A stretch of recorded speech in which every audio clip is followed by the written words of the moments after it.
I go to the gym to get girls. I'm not gonna sit here and lie to you and preach that I go to the gym for my health or because people say it's good for me. No, I go to the gym so that in a few months' time, I'll be able to approach cute girls at a club, or ideally, they'll be hot enough to approach me. They'll be hot enough. Of course they're hot enough. Ideally, I'll be hot enough that they'd approach me. That's why the title of the video is what it is. I've read everywhere that people start out at the gym for the girls and stay for the gains. And maybe I'll get there someday. And when that time comes, I'll update the title of this video. But I'd be a hypocrite to say that I'm doing it for myself right now. Look, when I was a kid, I looked like this. I mean, I was the embodiment of skin and bone. Growing up, I was always the skinniest, smallest, lightest, and most times shortest guy in the room. And as a first-generation Filipino immigrant in Italy, I didn't have many positive male role models to look up to, at least none that looked like me. I was a small brown boy in a white man's world. Wherever I looked, the guy was always white. Shit, even especially on the hub, the girl was always getting railed by some white or black dude, and that didn't faze me at all. I didn't realize it at the time, but something was definitely wrong with me when it felt weird to see people of my own race doing porn. Doing the porn isn't the bad part, but I don't know how else to describe it other than that it felt wrong to see people that looked like me having sex, even if it was an Asian girl. Because I've never seen an Asian guy in adult entertainment, but that's a whole ass other topic for another video. I saw Asians and I thought, nah, surely that's not right. Asians don't have sex. Think about it like this, right? Let's say you're watching a scene where a girl is blindly picking from a selection of 3 guys to fuck. One's white, one's black, and one's Asian. How would you feel if she blindly picked the Asian guy? If you're happy for her, then great. You've got a healthy view on Asian guys. If you've just suppressed an internal, oh come on, then you know exactly what I'm talking about. That was me growing up. As an Asian guy, I'd internalized the idea that Asian guys were undesirable. And it didn't help when I looked toward Filipino culture for advice, and I'd be bombarded with the stereotypical stuff like, "Oy ton, huh? Focus on studies. Girls are a distraction. Get into university first, huh? Kasi girlfriend later." Yeah, I can't do a Filipino accent, but point is, I grew up with little positive masculine Asian representation to look up to. And I'm not saying that girls should come before grades, but as a young naive boy with natural romantic interests and curious heterosexual inclinations, everywhere I looked, I felt invalidated or invisible. So I grew up not with self-confidence, but self-hatred. Up until the beginning of high school, I hated being brown. I look in the mirror, see the hazelnut color of my skin, and I'd cringe. Some nights, after a particularly ego-stomping day of feeling like an invisible little Asian kid, I'd go to bed and secretly wish that I'd wake up as a cute blonde white boy. My confidence was piss poor, and it still kinda is. That's why I'm making this video. I still remember a compliment I got from one of my crushes back in 10th grade. She was a blonde American girl with a bubbly personality, cute glasses that matched her ocean eyes, and a smile that brought my brain to a standstill. She joined at the beginning of the year, but we didn't have any classes together, so I never felt like I had the opportunity to talk to her. To be fair, she was dating this objectively charming, tall, funny American guy who I played soccer with. Oh, Bella, Chris. And the first time we met, she looked at me and smiled. I shook her hand to introduce myself, and mid-shake, she stopped, held onto my hand, and exclaimed, "Oh my god, your hands are so soft," and proceeded to turn my hands over in hers to observe them closely and get a better feel for their apparent softness. Aside from the fact that this was the longest sustained period of time that a girl had ever touched my hands, I freaked out internally. I'd been pedestalizing her for ages, so when we finally met and this happened, it challenged my worldview. Surely this gorgeous girl who is way out of my league couldn't possibly have a sliver of interest in me. In 11th grade, I tried going to the gym, and it worked for a little while, but then I met my first girlfriend.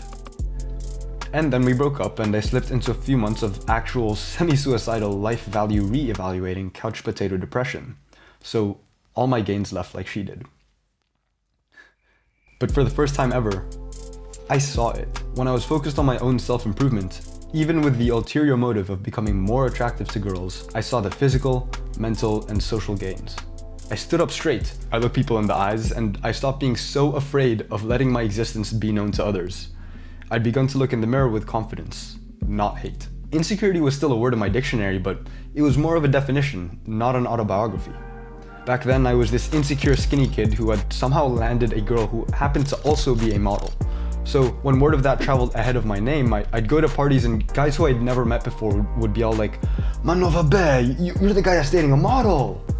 And I was conflicted because, I mean, what the fuck do I say to that? Yeah, I could get all hyped up with them, be like, see, yeah, dude, of course that's me. And yeah, I tried doing that a couple times, but it felt so fake. They'd be jostling me around and praising shit, but all I could hear was everybody's unspoken confusion of like, oh, this is the guy that's dating a model? Because I was thinking it too. And yeah, for those who are watching who haven't had a girlfriend yet, I can already hear your salty ass commenting, oh, for fuck's sake, someone told this guy to get his head out of his ass. You got to date a model, bro. Like, stop bitching and get a hold of yourself. And I get that. But at the same time, I went from being that Asian nerd to somehow being a god amongst men simply because I could get my dick wet? Likewise, when I met other girls at a party and my girl was around, the girls went from looking through me to actually looking at me. It felt fucking great to be actually looked at. Shit, I'd even say it felt nice to be objectified.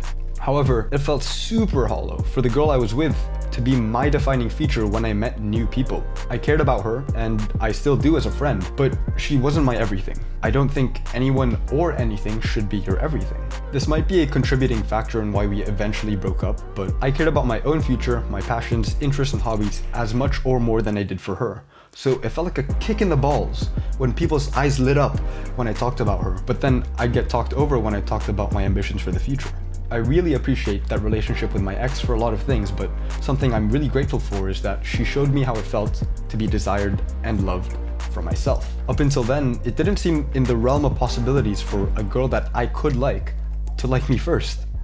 And of course, now I know that that's trademark incel beliefs, but how would I have known? I'd seen girls pass me up for guys with no ambition, artificially pumped up egos, and generally shitty human behavior.